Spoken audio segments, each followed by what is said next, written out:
Welcome to Keto Beyond the Couch, episode 331. I'm Rachel. And I'm Joe. And we are two crazy ketos. Welcome back to the channel. Happy Monday, everybody. I hope you guys had an awesome weekend.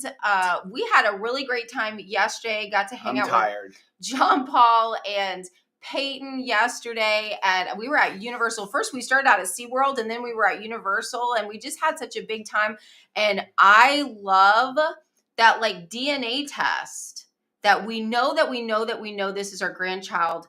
And that is, now that she can make complete sentences, she says, I want to ride on more rides. Yeah. That's the DNA test. Well, for me, it was like, talk about a why. We say all the time, like, weight loss should never be a why, because there's two easy ways to fudge with weight loss numbers. Sure. That your why needs to be something more than a number on a scale. And for me, watching you yesterday for a why is you literally carried Peyton through the entire park. I mean, I can. You couldn't have done that before. No way. And I'm sorry to our children that I have more energy and stamina.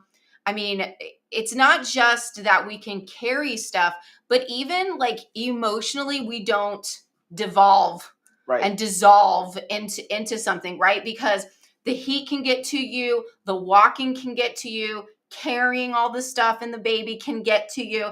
But like, we felt great all day long.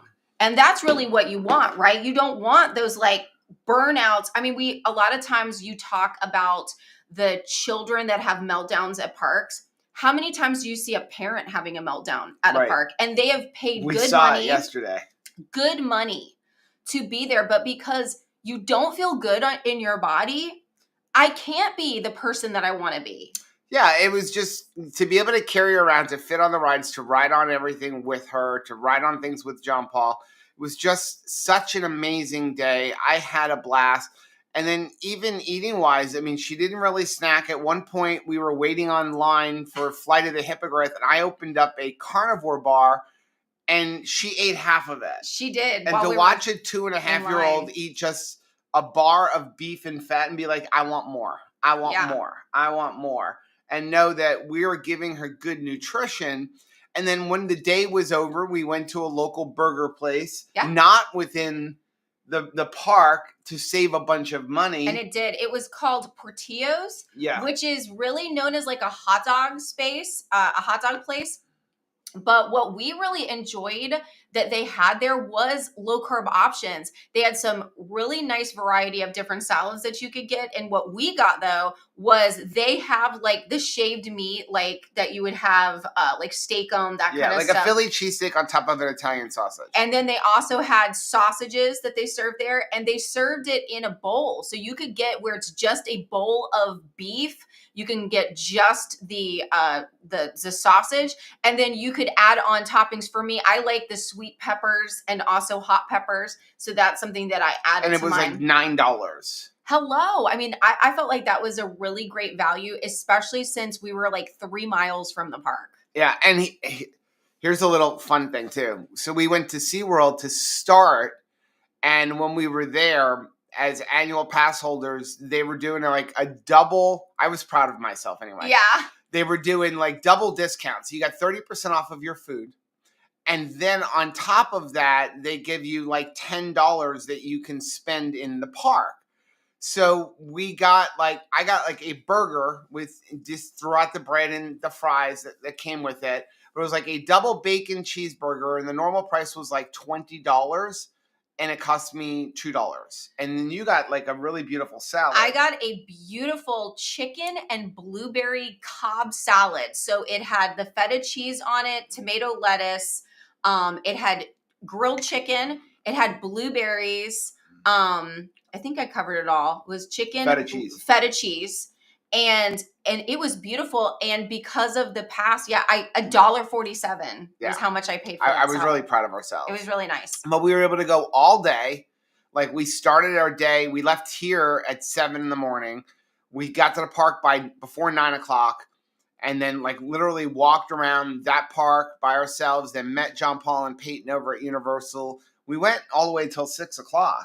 Yeah. And I mean, just 11 a lot hours, of steps. 12 hours. So that is our why, is our grandbaby and the new one on the way, Parker. Yes. So welcome to Keto Beyond the Couch. If you are new here, Keto Beyond the Couch is all about our subscribers. We do this every single Monday at 10 a.m. We do it live whenever possible.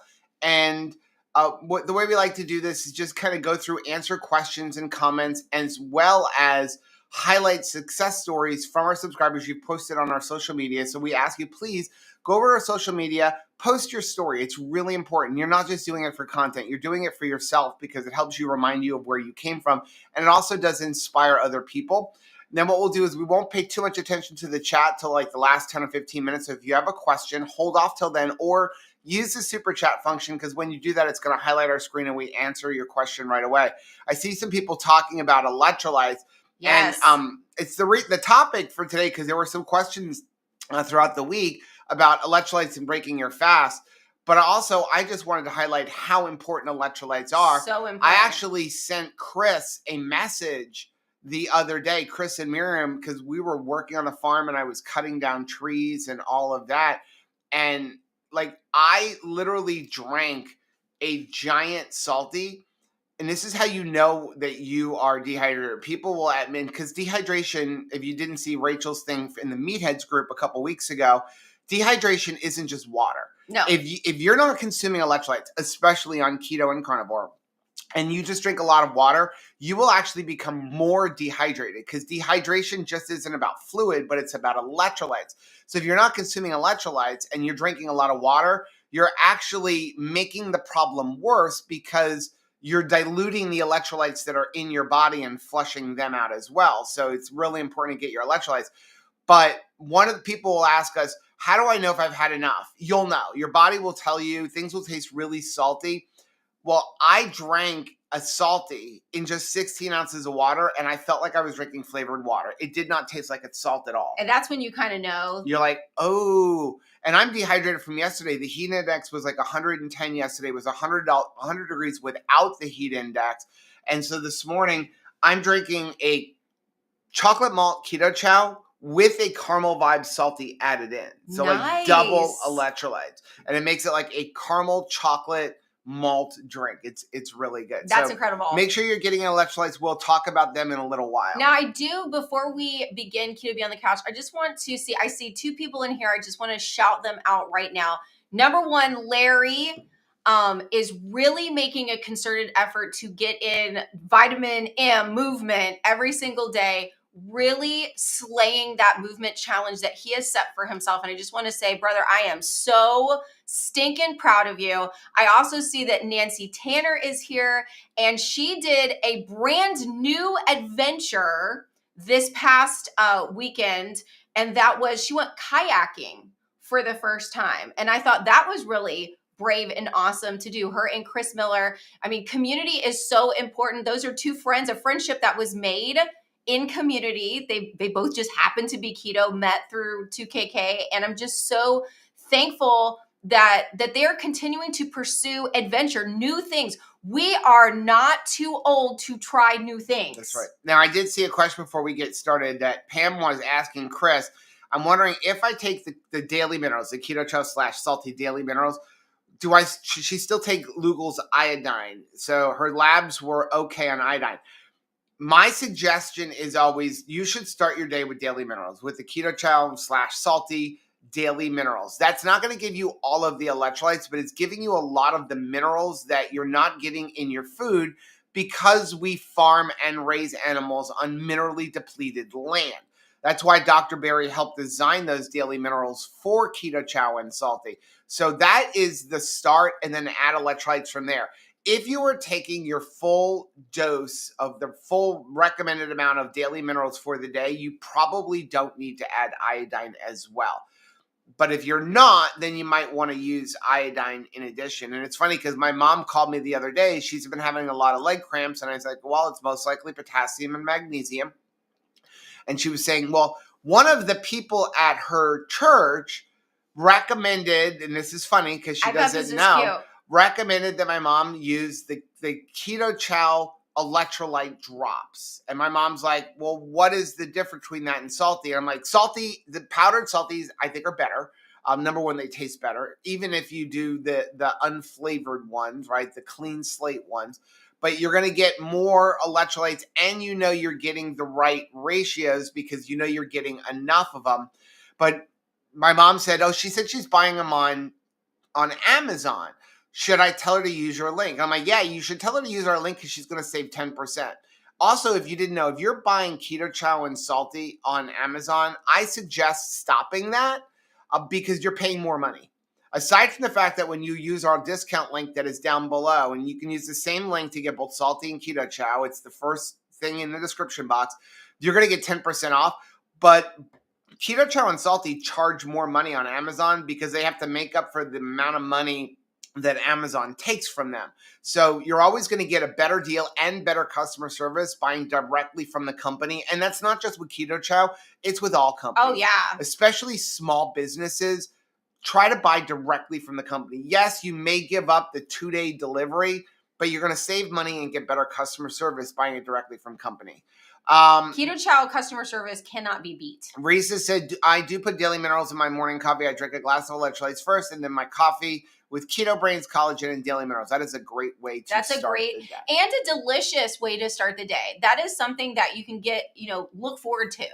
When you talk about if something doesn't taste good, but I know I need to taste it. I've had a lot of fish oil over my life. I've had a lot of castor oil, all that kind of stuff. But it was something that you always did because I knew I need to do this thing. But when you're starting out with that kind of combination, it's delicious. Yeah. It's not hard to do the right thing. Let's start off with this one. Speaking of Larry, this was a post that Larry put up. He said, working on being skinny is discouraging, but working on being healthy is empowering. Wow. And that goes right back to what I was talking about, where I said, your why should not be weight loss because weight loss is discouraging. Well, and so this is really important because, again, we are family. We are friends. We are talking to each other, cheering each other on. I want you to be successful. I want you to enjoy your life, right?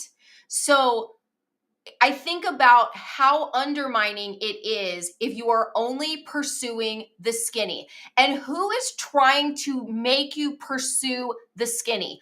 Products, clothing lines, medicines that are directed to not health gain. They want you to keep your eyes on the weight loss and find out that weight loss, when you get to that number on the scale, it's like explosion and joy, and now you ain't never gonna have no more trouble because you reached skinny. Yeah. And I am telling you, as somebody who has lost more than 170 pounds, I can get my butt into a size 2 jeans.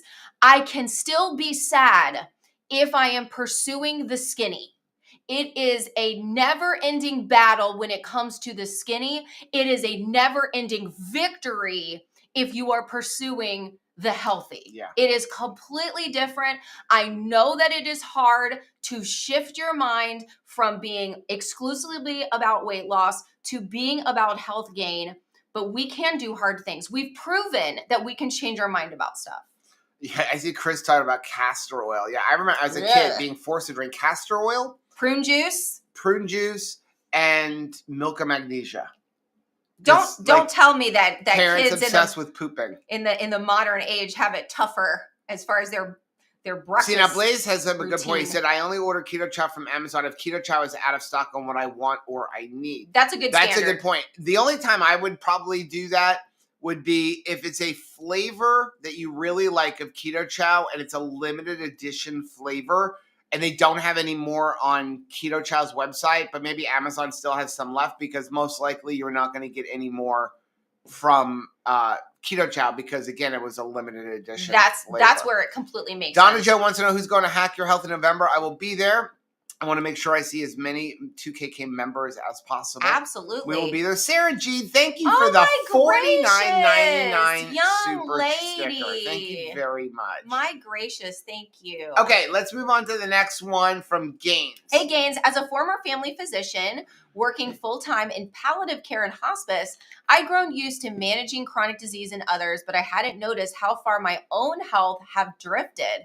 I was 330 pounds, short of breath, walking to the hospital, and so exhausted after work that evenings meant collapsing on the couch until bedtime. My March fasting glucose had read normal at 103, but that was 9 months earlier. I asked my wife to pick up a glucometer from Walmart. My first reading was 382. Wow. After dinner, 439. I knew what I was looking at. I cut out nearly all carbohydrates from my diet. Within a week, my fasting glucose dropped to 155. Wow. How long was that again? A week. A week. 3 weeks later, I saw it dip below 100. By January 2023, I weighed 312 pounds and joined Dr. Eric Westman's Keto Made Simple online class and committed to sub-negative 20 grams carb days. That momentum continued, and currently I weigh 205 pounds. What helped me most was support. I didn't have anyone in my immediate circle living this way. I found encouragement and guidance online, forums, videos, communities, stories. I learned and I adjusted. Take a look at this. Oh, wow. I am so stinking proud of you, young man. And here you go. Like, thank you for being vulnerable enough to share. You are in the medical field. You are serving people in hospice situations, right? So you are always thinking about life and death, what got somebody here, what maybe got somebody to hospice care earlier than they needed to be in hospice care if they would have taken care of themselves. And yet, even when we are surrounded by knowledge, it doesn't necessarily mean it becomes wisdom, which is knowledge applied, right?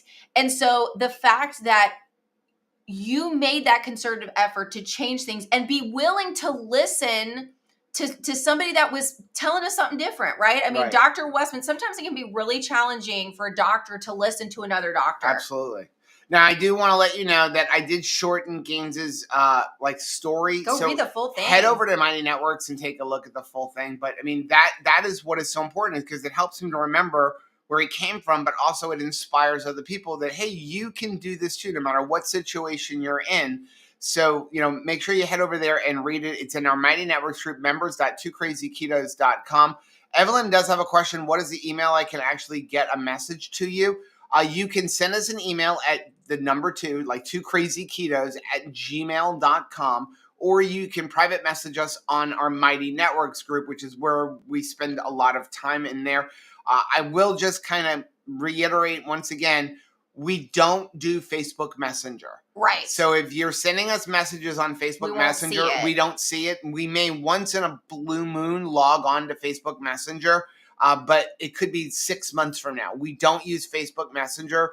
I feel like we do have enough places where you could message us in using our Mighty Networks group, or just flat out emailing us, that it's just one more place that we have to remember to check. I personally don't even like Instagram Messenger because things get buried in there and then you miss it. So we ask, just email us or use Mighty Networks. Before we move on, JJ has a prayer request. My wife's brother has stage 4 lung cancer and he's nearing the end. Please keep her and her family in your prayers. We certainly will do that, JJ. I'm going to write that down right now. Okay, next one we have is from Sabrina. Hey, Sabrina. And I actually had to change her pictures a little bit because she had put another picture up later. She said, I'm thankful that Mark is able to do this type of work even after hip surgery. Getting free firewood from our home in a neighborhood that lost part of a tree in the spring during a storm. They don't have the means to have it removed, so he is blessing them, and in turn, we get the wood. Wow. It takes a lot of work, but the effort when we have a campfire or a nice warm fire in the winter. I appreciate my hubby and how he does this kind of thing, and you can see there's Burt Reynolds going ahead, cutting down that tree, what we call him. Which is a lot of work. And then later on, she had just put up this picture. And I just had to put this because, again, if you didn't know, we have nicknamed Mark Burt Reynolds. Right. Because he looks like he could play Burt Reynolds double in a movie. Right. And when you look at this picture, just to go back to that again, that doesn't look like Burt Reynolds in the old picture. It doesn't look like Sabrina either. No, it's like you don't. They have changed so much. Do you have a current picture of them? Well, no, I just grabbed what they put up. Okay, well, we've got to have a current picture. Y'all know what Sabrina. So this is my challenge. If you're in the Mighty Networks or you're in the Two Crazy Ketos Facebook family group, and you have a picture of you with one of those people, you've got you and Sabrina or you and Mark, please post that picture so that everybody can go and see how much they've changed, because they're amazing. Yeah. I mean, I still remember, and this was before he had the hip surgery, we were at the RV Unplugged season 2 finale rally, and he was running around the interior of like the auditorium in a flamingo suit, right, by the way. And he was smoking, absolutely leaving in the dust the other younger contestants. People half his age. And this was when he needed a hip surgery. And he had driven the RV all the way from Kokomo, Indiana. And then with needing a hip surgery, ran his pants off. And he said there is a current Facebook picture that she posted from Oh, good. Because, I mean, you wouldn't recognize them. And JJ also said for contacting us, if we don't respond, just stalk Joe on YouTube comments. That's everything. I will say, if you email us, I am bad with email in that what'll happen is I'll be at a red light or I'll be out and I'll be checking emails, and then it'll read red, and then I'll say, oh, I have to respond to that when I get home. You're not good at marking it unread again. And then I forget. So if you send us an email and I don't respond within 2 days, send me like a nudge and say, hey, Joe, did you see this? Because sometimes it's not that I'm ignoring you. It's that I forgot to go back and answer. I am very bad about going back and marking like red. Oh, Jenny is about to have her first Keto Chow ice cream. I am so excited for you. That's so awesome. Yeah, she got the Dash ice cream maker. I think I did see that on as part of an Amazon Prime deal. That's awesome. Next one we have is from Carrie. Hey, Carrie. She said this top photo, it's the one over here on my left.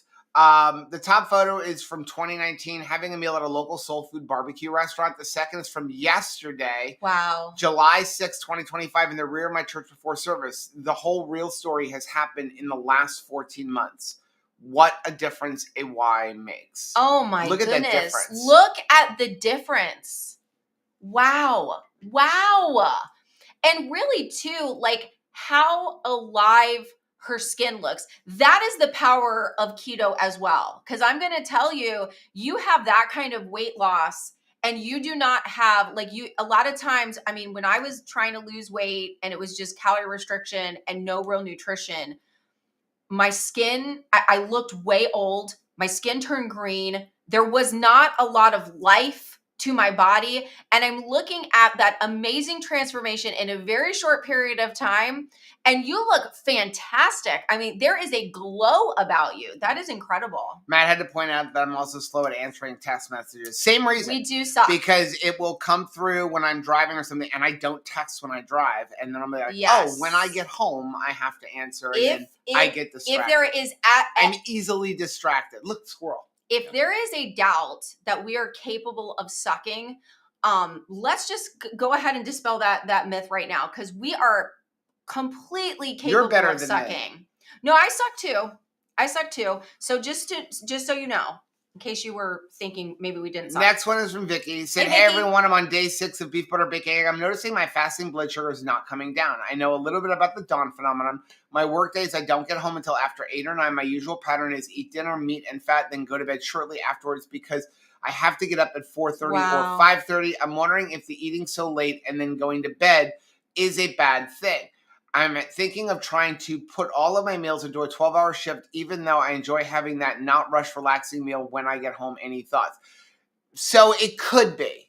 So eating late at night and then going directly to bed is generally a bad idea. You should try to move a little bit, especially if that is the bulk of your food for the day. especially if you're doing something like beef, butter, bacon, egg, and you're eating a higher carnivore diet, and if you're eating a leaner, like you're eating a lot of protein with maybe not as much fat, and then you're going to bed, it could result in an elevated glucose. A lot of times I recommend to people that make sure when you go to bed, you're eating some fat in there. That will help.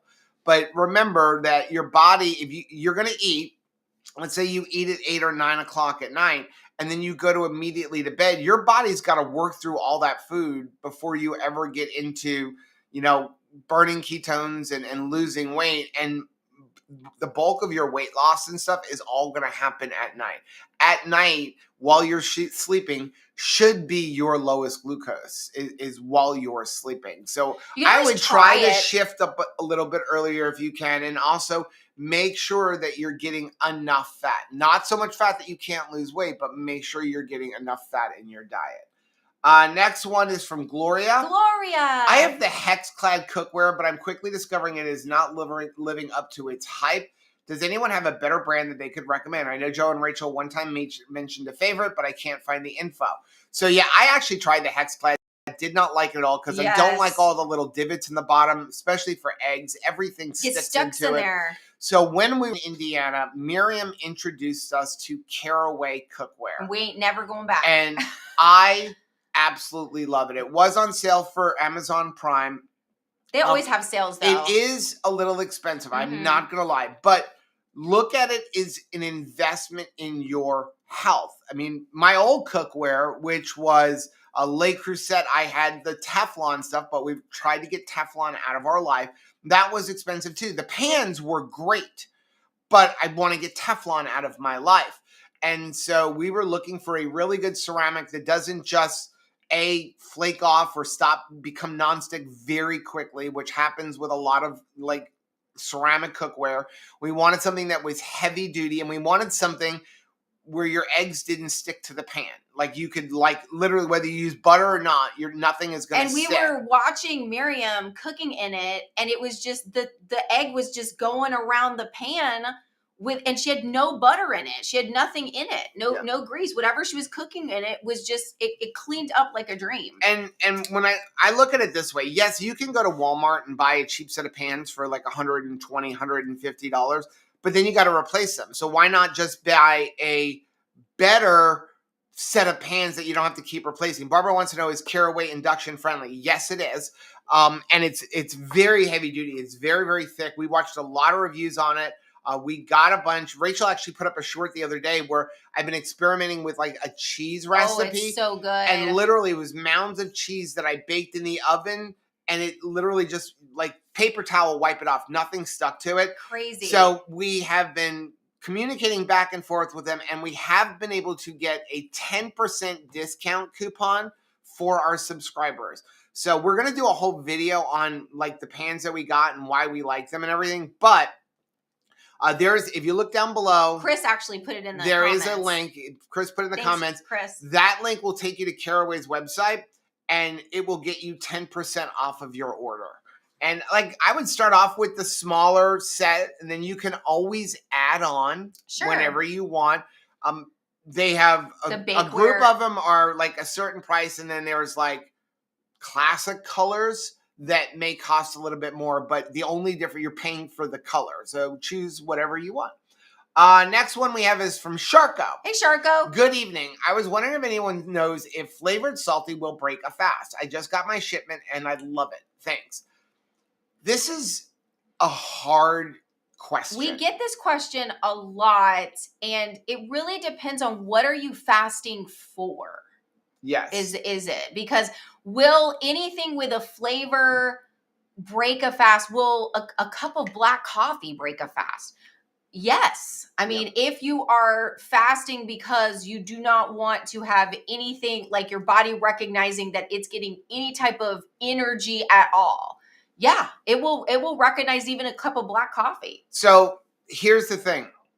First of all, there's really two different kinds of fasts. You have a regular fast, and then you have a dry fast. A dry fast is where you don't even give your body water. And that would include no showering, no washing your hands, no brushing your teeth. Dry fasting should be used very, very limited. It should not exceed 24 hours, and you need to be very careful. It could be very dangerous. I never endorse dry fasting. Water fasting or regular fasting is where you are allowing yourself water, and you should be consuming electrolytes on a fast. And when I talk about a fast, I mean 24 hours or more. If you're just talking about like, intermittent fasting and I'm not gonna eat for like 10 hours or 12 hours a day. That's not what I'm talking. I'm talking about regular fasting. So in that time period, you would be drinking water and electrolytes. Technically, coffee breaks a fast. Technically, anything with calories breaks a fast. But I will say this. The flavored salty, I think you're looking at like a calorie or something like that. I don't think it's impacting you in any meaningful way. You're probably going to get calories if you brush your teeth and you're using a toothpaste that has anything in it. If you're drinking a cup of coffee. Some people will tell you that the sweetener can break a fast. It is stevia. Stevia does not increase glucose. It does not increase your insulin. So I think you're good there. But then you also have to think about there is something called the cephalic insulin response, which is a theory that basically your body will release a little bit of insulin when it gets something sweet in anticipation for getting sugar. My advice would be is if you're trying to do an extended fast and you need electrolytes and you just cannot take unflavored electrolytes, drink salty with the sweetened ones in it, the flavored ones, because you're better off doing that, even if it has a tiny impact on your fast. You're better to do that than not have electrolytes at all. Definitely. But if you can, use clean slate. Yeah, that's a much better option. Use clean slate and you'll be good. Or use water with just the Keto Chow electrolyte drops. Yeah. If you're like, I think Chris wants to start referring to as salty because he posted out, all Keto Chow electrolytes have been rebranded salty. They are the same thing. Yeah. Just new branding. I love it. It's just hard for me because years of Keto Chow. Right. Next one is from Teresa. Hey, Teresa. I cannot decide whether I should get a SodaStream. I did buy one years ago, but I didn't really like the flavors available at that time. SodaStream users, what flavor do you use? Also, can you use salty in it, or does that cause an explosion? I'm currently still drinking Diet Coke, but trying to quit slowly or have it for special occasions while dining out. I'm down to one a day. One a day is pretty awesome. So I highly recommend the SodaStream. I would really like to put a soda chiller in our house, but it's expensive. Maybe one day I'll have the money to do that. I'm looking for just like a thing that'll do seltzer water without having to have the SodaStream, just like a little spigot. But as far as SodaStream, we have a video on how to modify if you want to save money, but you don't need to do that.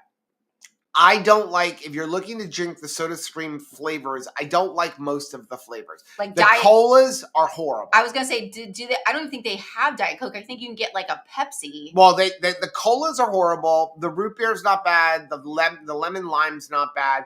But they have recently started working with Pepsi, and you can get Pepsi One, you can get Starry, and there's another one you can get now. I think they have like Pepsi One Cherry. Those are the actual Mountain Dew Zero and Mountain Dew Diet. Those flavors are very good. And if you're trying to quit sugar, they really do help because you can use, I will use half of the amount of syrup that they tell you to use. And so you're getting that flavor that helps you to keep cutting down. Weaning it. With regards to using like your electrolytes, like salty or element, yes, you can, but there's a technique to this. Yeah. And I've shown this on videos. What you're going to do is if you had your bottle, which I don't have a bottle here, you're going to, first of all, keep it cold. What I do is I fill them all up with water. I keep them in the refrigerator cold. And then when we are ready to actually make one, we carbonate the cold one. Cold will always carbonate better than warm water. So that's why soda machines, like if you go to Wawa, they have something called the chiller. That's why it comes out cold already, because the flavors will mix and the carbonation will happen better with cold water. So you'll use less carbonation if you're using cold water. Right. Okay. Don't carbonate a bunch of them and leave them in their fridge carbonated because they'll go flat. Yeah. You're better off with cold ones. So what you're going to do is you're going to leave enough room. You're going to pour your salty into it and then immediately put the cap back on. So you carbonate first. Carbonate it. Then salty. Pour your salty in. And it is cover it. It is a race to put the lid on. Let it sit for a couple of minutes. And what you can do is kind of what I call venting, where you open up the cap a little bit, let a little bit of the air escape, close it back up. You do that 1 or 2 times and it won't explode.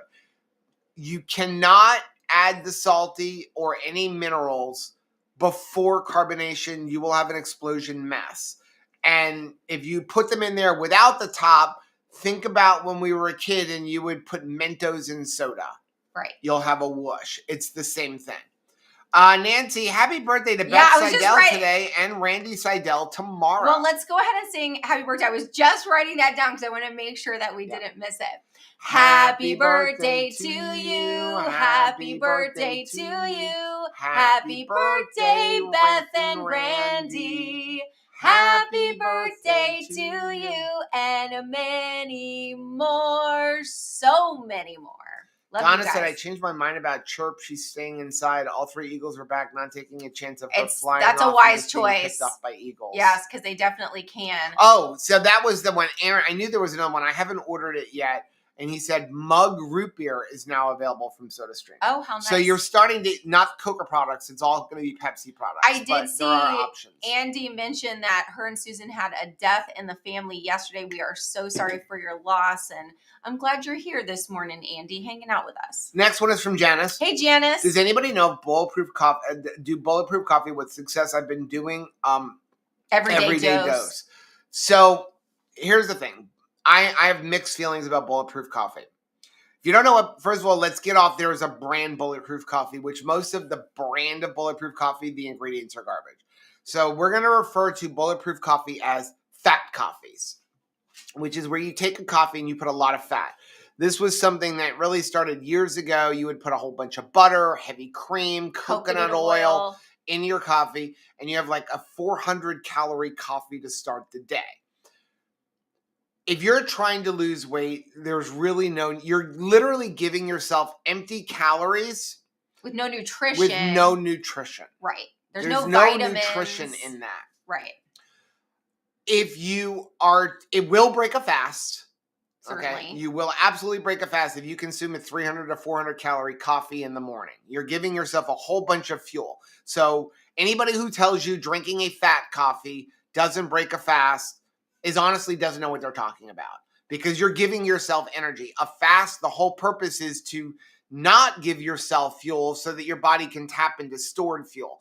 If you give yourself 2 tablespoons, 3 tablespoons, 4 tablespoons of fat, you're giving it fuel so it won't need to tap into your stored fuel. It will always use like dietary before store. Sure. So when should you use a fat coffee?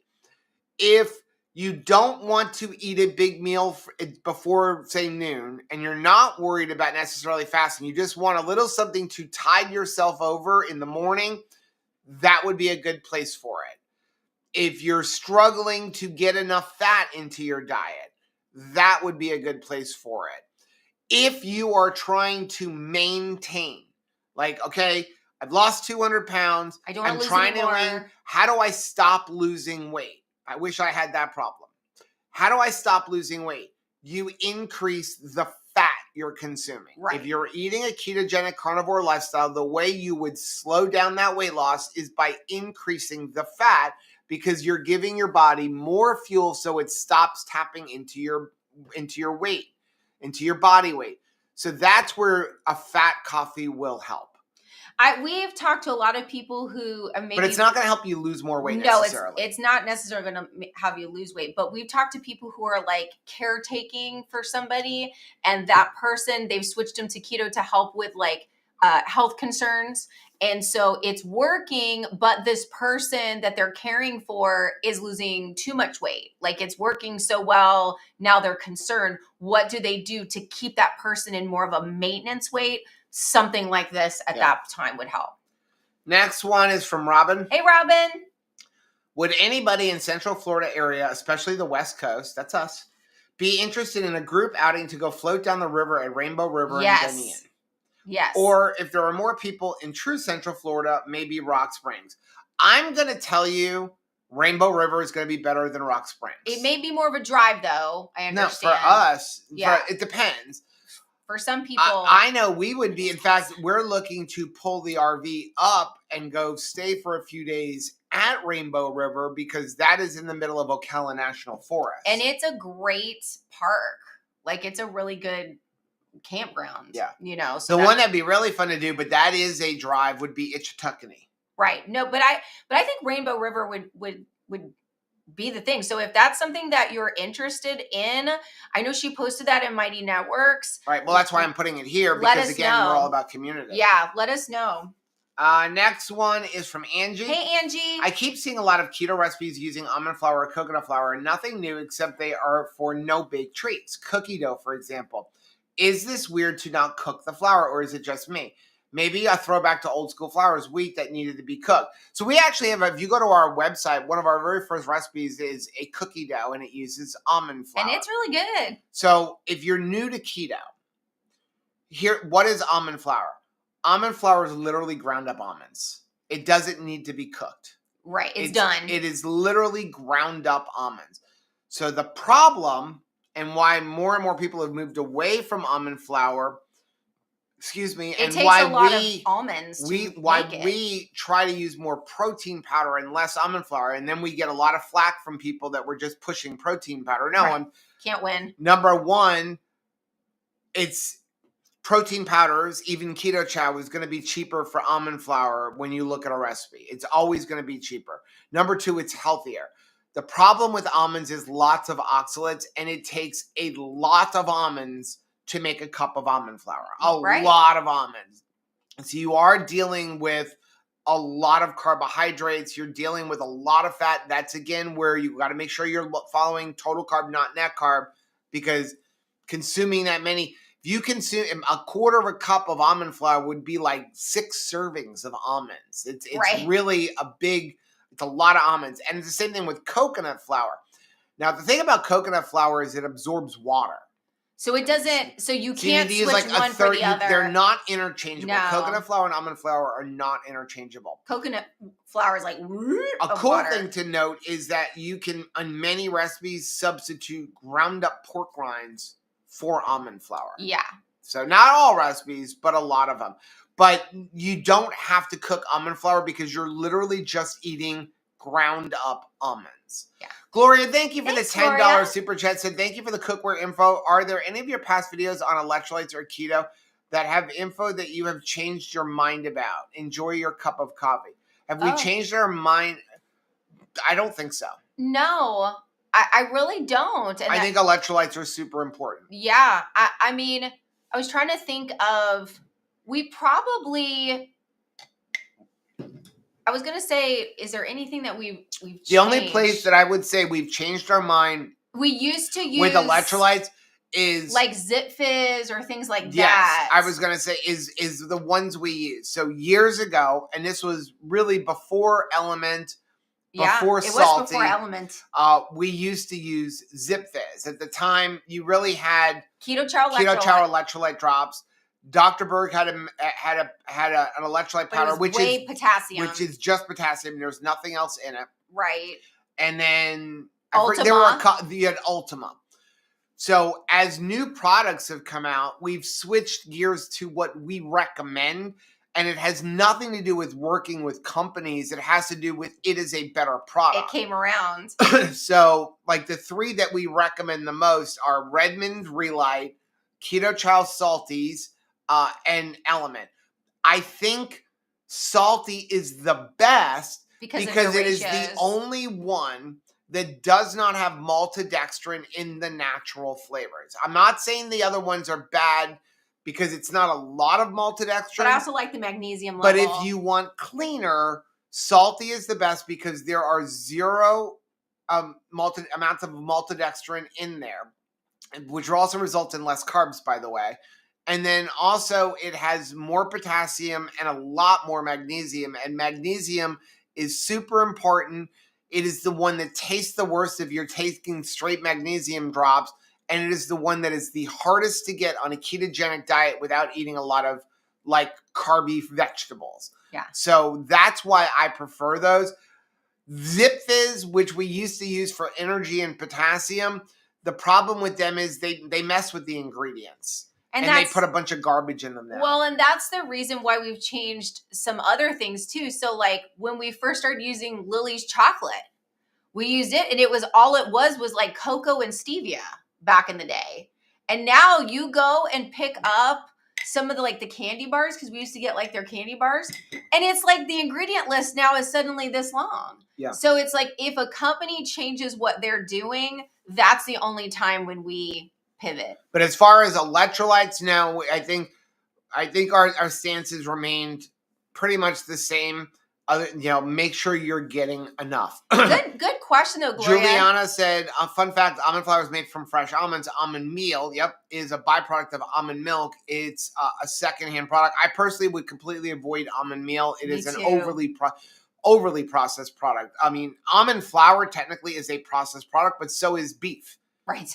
Just because I want to aggravate people, if you're eating beef, you are eating a processed product. If you're eating a steak, you are eating processed products. Yeah. Okay. It's not overly processed. That's why you always hear me say overly processed. And it's not ultra processed. But unless you literally run out to a farm or a ranch and run across the field and tackle that cow and gnaw into it like a lion, you're eating a processed product when you eat beef. I'm okay with some processed products. I mean, literally, when we slaughter our animals for food, it is called processing. Yeah, it's processing day. They'll say, when is processing day? Yeah, when is processing day? If you're interested, processing day for us will be the second week of September. If you want to come help process 50 chickens. Come. And you get to take a chicken with you. And it's minimally processed, as you will find. Yeah.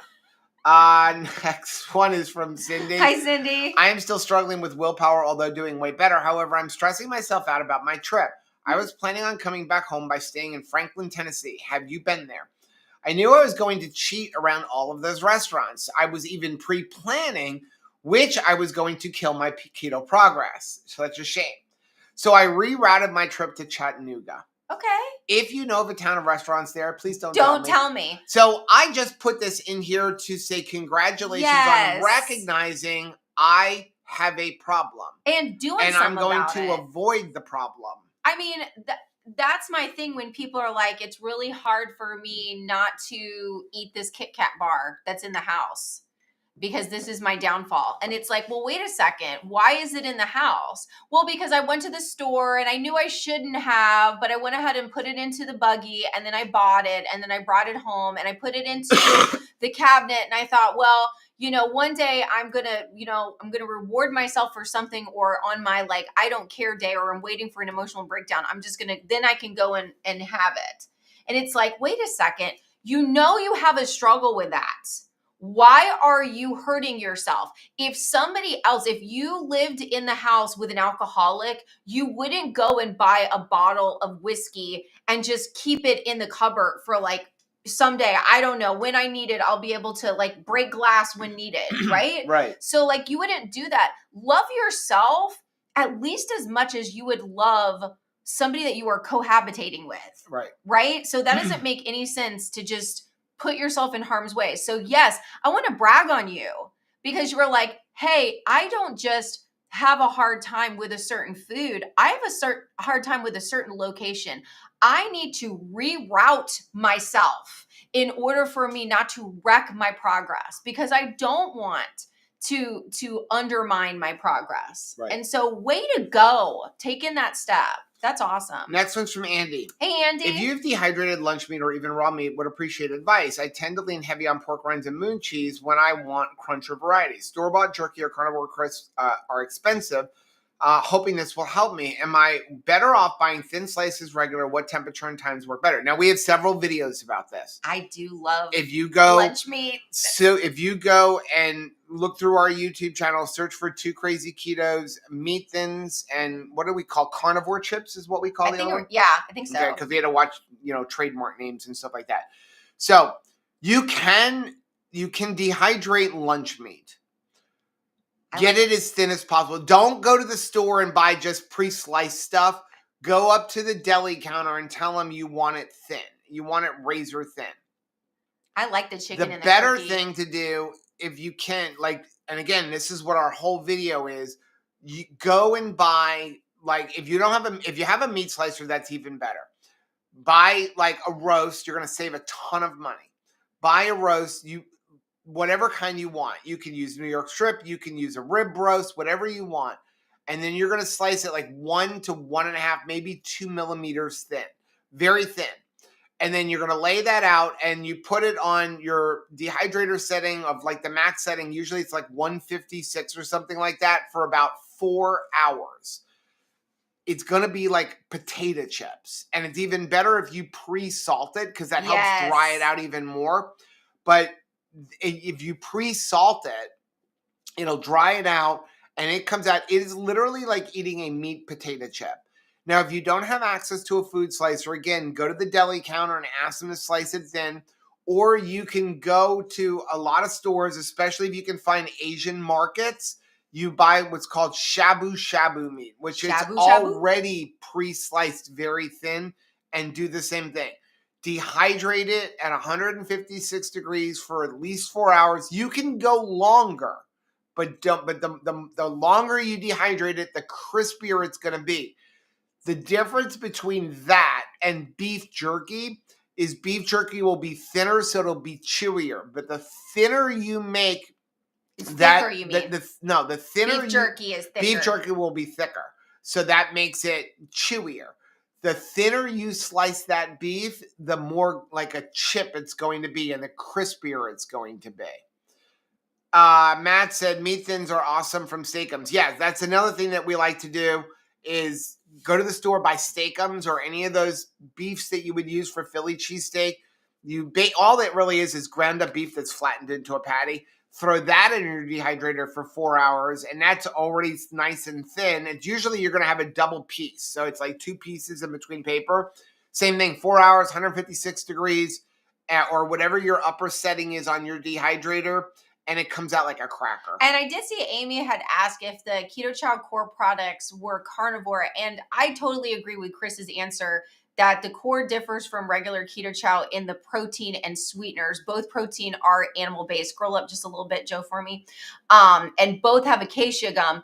And his take is, if you're willing to drink coffee and be carnivore, then keto chow core is just as much carnivore. And I would say that's the same for me. If you are somebody who is carnivore and you use seasonings, things like garlic salt or use lemon pepper blend, that kind of thing, then I would say that is right on point with somebody who would also season their meat with something that is not just salt. Yeah. Now, Kat said, I found shabu is more expensive.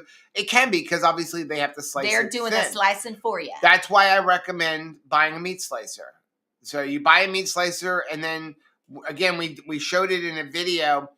You get like a 5-pound rib roast. If you go buy something like Carnivore Crisps or Carnivore Snacks, they charge, what is it, like $40, $50 for 5 ounces. This is where this idea came from. Like, how do they do it? I figured it out, and so we showed you how to do it. Do it cheaper. So let's say you pay $10. Let's just say you pay $10 a pound for a rib roast. And sometimes, like, around holidays, you can get it for like $7.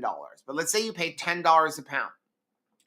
If that 5 pounds of rib roast is going to give you about 1.5 pounds of Carnivore Crisps, Carnivore Snacks, like whatever you want to call it, once you dry it. So you pay $50 for a 5 pound, and then at the end, you have about 1.5 pounds.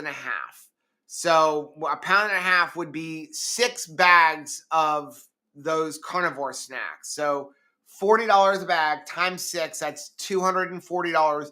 that you paid $50 for. Now, you do have to go buy a dehydrator. That's going to cost you $130. But we found so that we're up to $180. we made and then it a the first food slicer, 100 to, depending on what size you get, $100 to $200.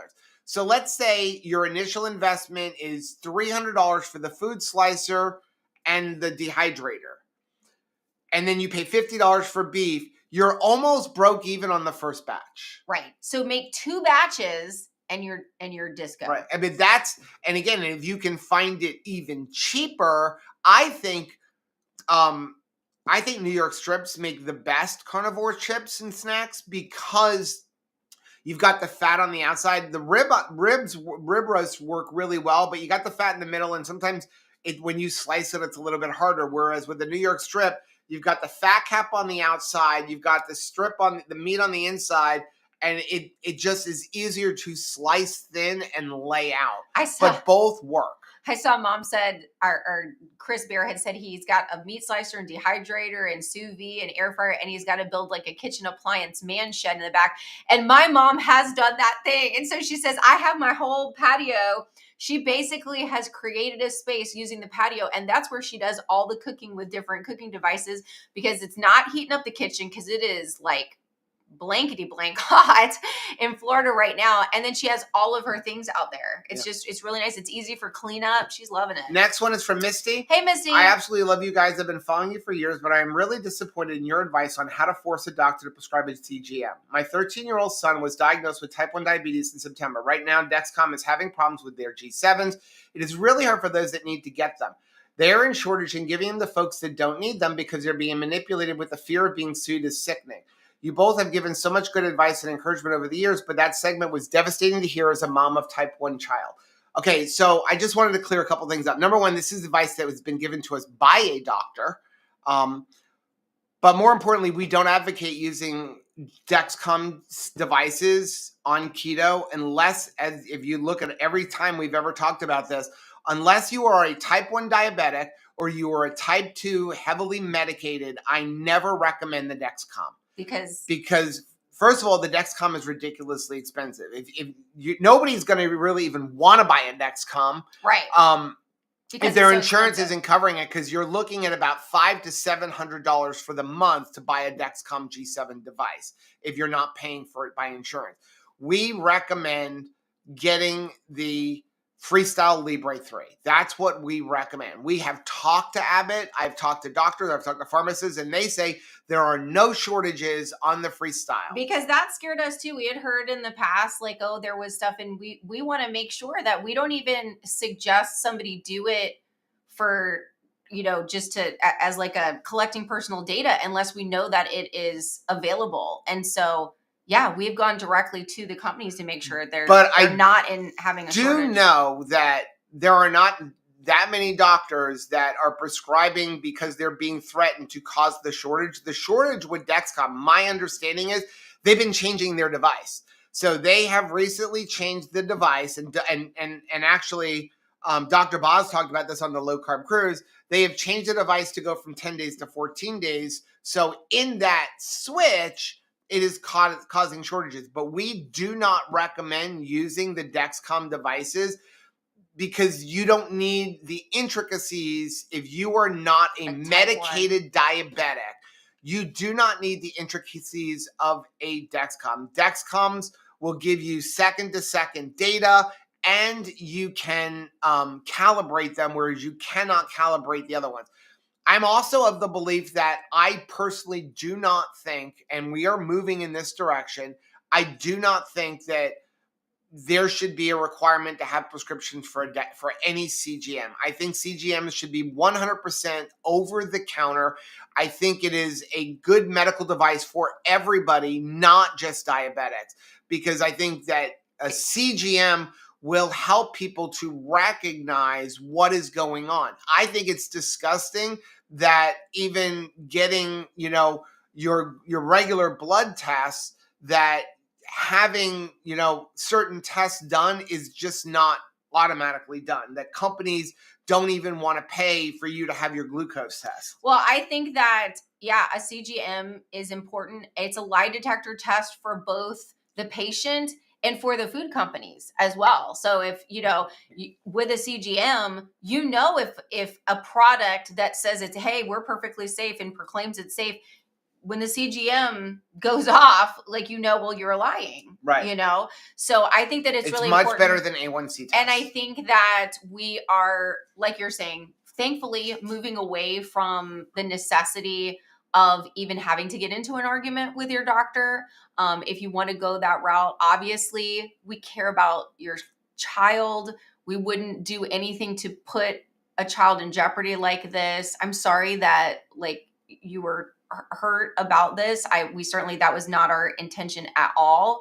But the good news is that our recommendation is always for ones that don't need to be calibrated, right, and that sort of thing. Next one we have is from Adriana. Hey, Adriana. I have a question. I have a cast iron skillet for 6 years. I don't think it is cured yet. I use it for steak and bacon, but after I scrub all the residue off and wash it with soap and dry it and put avocado oil in it, I do the napkin shows black. Is that okay? Am I doing the correct way? No. I was thinking this is exactly how I would do it, and then Joe would be like, what did you do? So first of all, you want to season your cast iron. So if you don't know how to season a cast iron, we've done this on a video, but basically what you're going to do is you're going to use an avocado oil, because a lot of the other oils are going to be bad. You do not want to use bacon grease for your initial season. You're going to put first of all, you're going to turn your oven to high, like 500 degrees, 450 to 500 degrees. You're going to put a baking sheet in the bottom of your oven. You're going to put a very light coat of your avocado oil, the inside and the outside. You're going to turn it upside down and you're going to bake it in your oven. It is going to smoke. So make sure you turn on your upper vent. Yeah. It's going to smoke. Then you're going to pull it out. You're going to wipe it down. You're going to put another, and you're going to do this 2 or 3 times. That's going to cause a seasoning on there. Now, you're basically making it almost nonstick.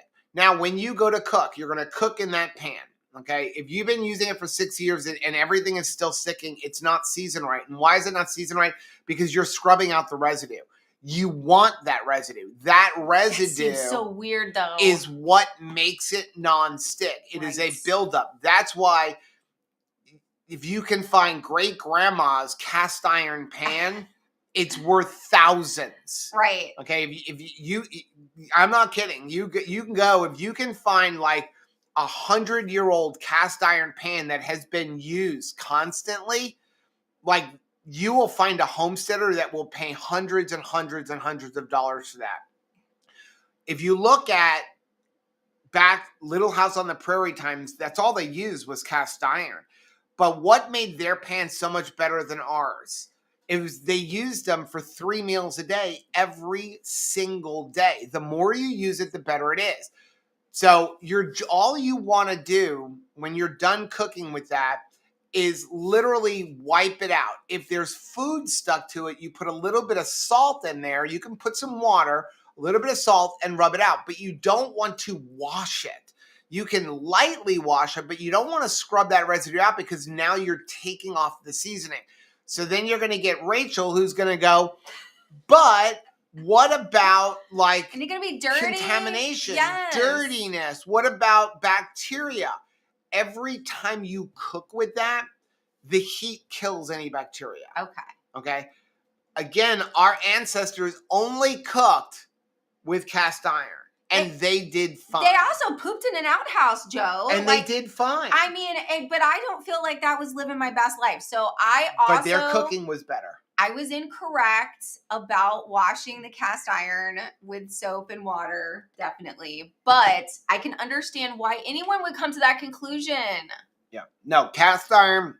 We wash things. You can lightly wipe it out, but you don't want to scrub off that seasoning. If you scrub off the seasoning, that's why it's not nonstick. Yeah. Next one is from Transforming in Progress. I saw it in the chat before. Hey, how's it going? Hi, Joe and Rachel. I stopped using seed oils when I began my weight loss journey in October 2023. I mostly follow the advice of Dr. Mindy Peltz. I only use avocado oil, a little olive oil, and a considerable amount of bacon grease.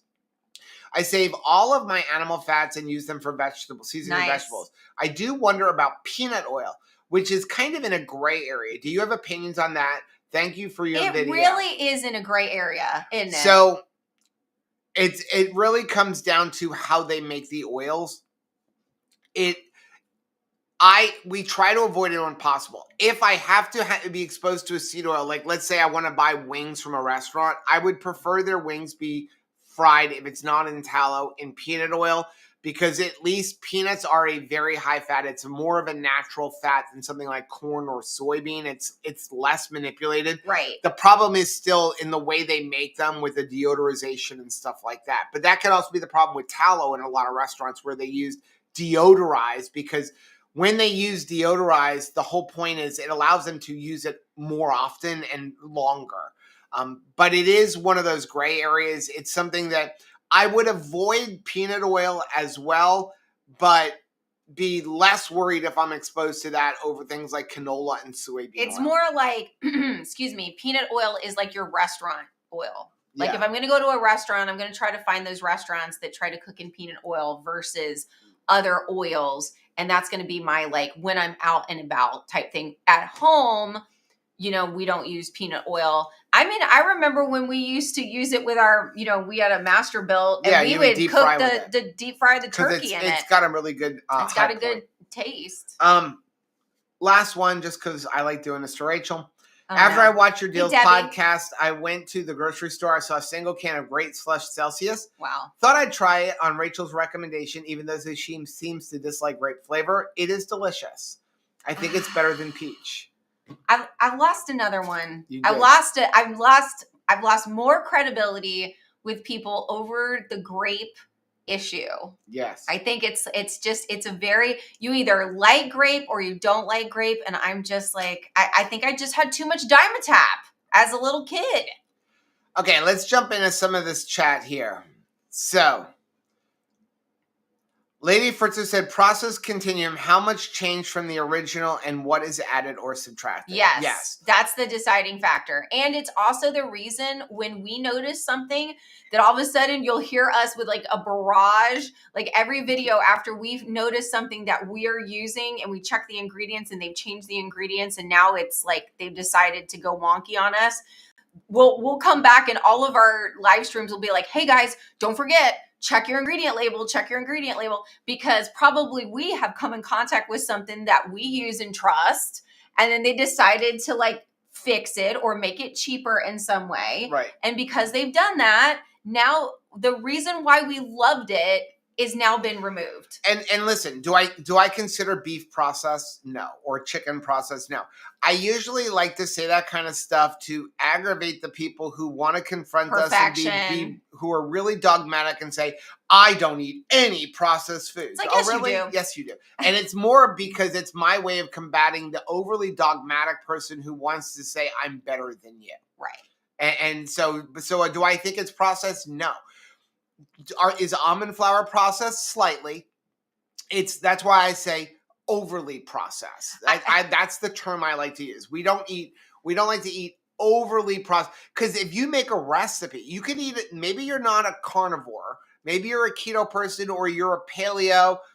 If you make a recipe, technically, even if you're making it yourself, you're eating a processed food because you had to put together ingredients, many of which have also been processed. So when we say overly processed, we're talking about when you see things where half of the things in the ingredient list are chemicals. We're not big pushback people, but I think the one place that we, at least for me, okay, I'll talk for me. I'm not really a big pushback person. You push me, I fall over. That's it. Okay. I'm not a pushback person. But the one space that I am kind of give pushback to is in the area where someone is being kind of self-righteous. Why? Because if you really build up that self-righteousness, you're just going to use it to be a bully to other people.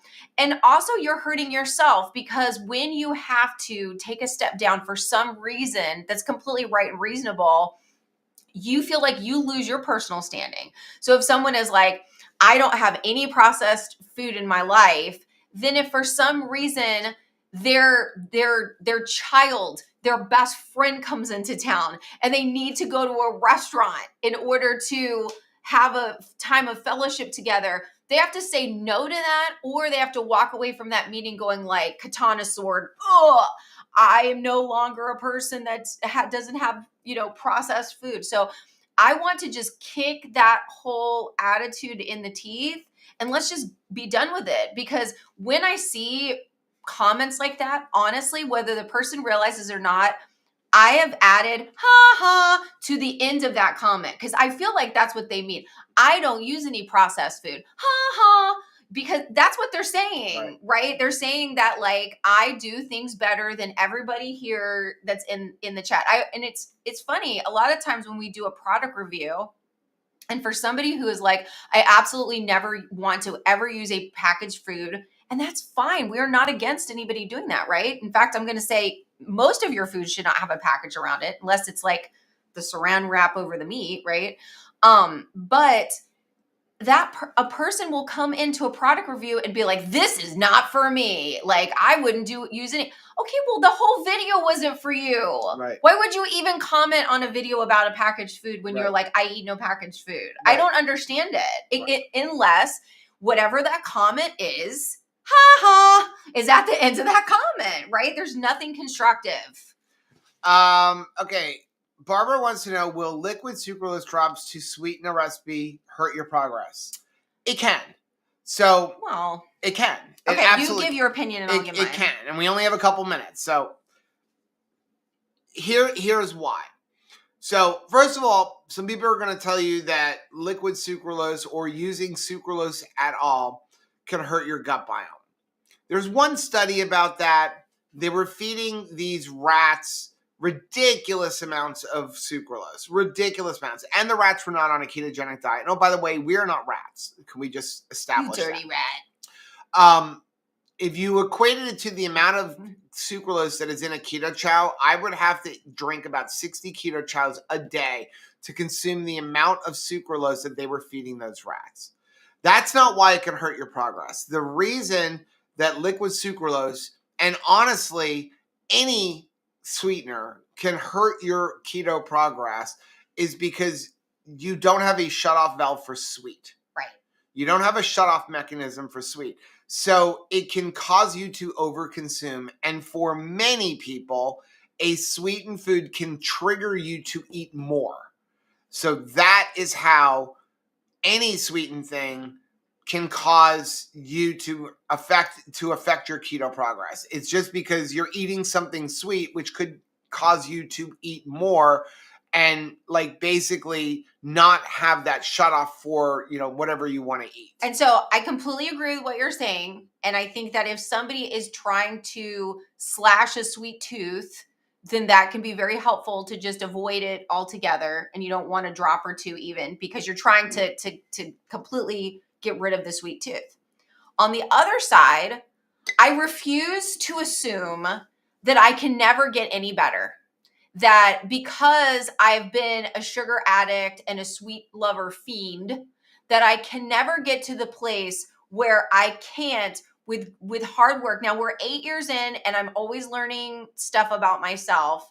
And like, hey, here's not a sweet thing. Nuts. I have right now, I have more trouble walking away from an unsweetened bowl of nuts than I do walking away from a cupcake that's a keto cupcake. I can eat one cupcake and walk away and be done with it.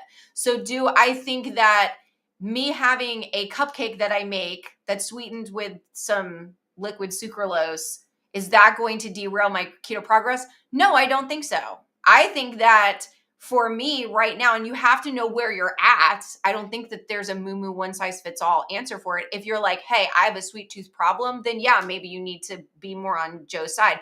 If you're like, hey, this is my life and I like a sweetened thing every now and then, it keeps me feeling like I'm not deprived and I can eat one and walk on. Now, the other thing is to keep in mind is that sucralose is technically an artificial sweetener.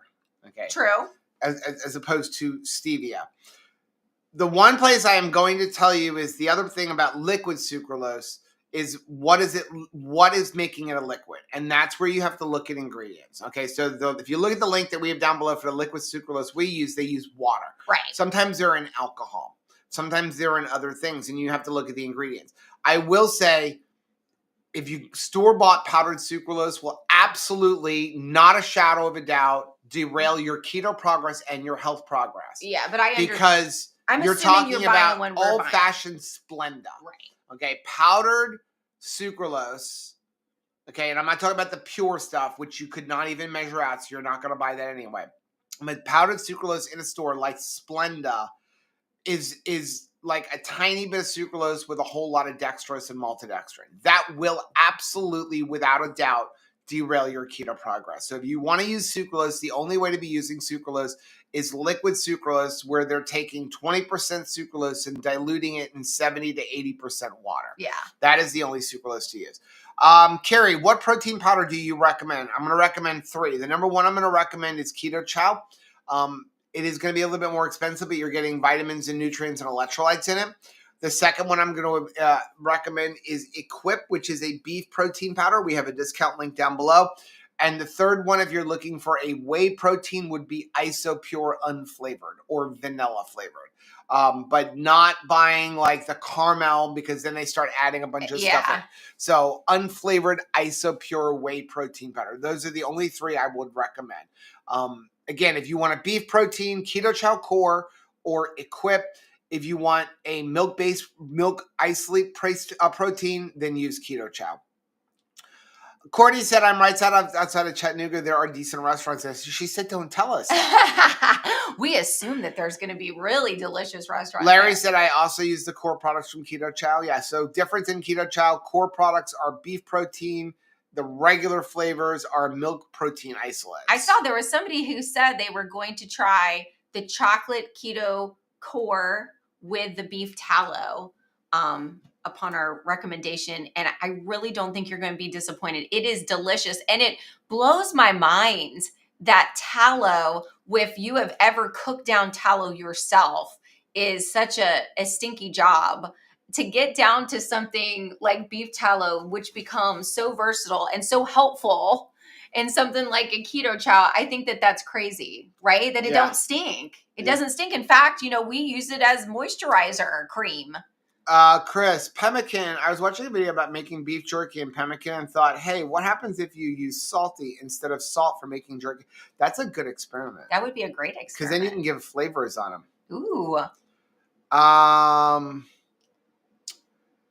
Jeannie, I just noticed that Vicky, from a post you read earlier, commented in Mighty Networks on her fasting blood sugars this morning went down because she didn't eat before she went to bed yesterday. Good. That's awesome. That's awesome. Okay, we are going to get off, guys. We thank you so much for joining us. Now, don't forget, on Wednesday, if you are not a member of our Mighty Networks Meatheads group. So we have Mighty Networks is free. Members.twocrazyketos.com. Then we have paid levels, okay, for $5, $10, or $25. For there, that's your way of supporting us financially. And then every Wednesday at 10 a.m., Rachel goes in and does a 1-hour live stream / lesson. Let's hang out. It's like a personalized coaching with just a few people. So if you're not a member of Meatheads Group and you're looking for something like that, go ahead and join. It's the cheapest way you're going to get coaching, because you're going to get us one-on-one or, like just a few people. So that will be Wednesday at 10 a.m. Eastern. And then on Thursday at 8:30 p.m. Eastern, we will be back live for our regular Thursday live stream. We love you guys. Bye.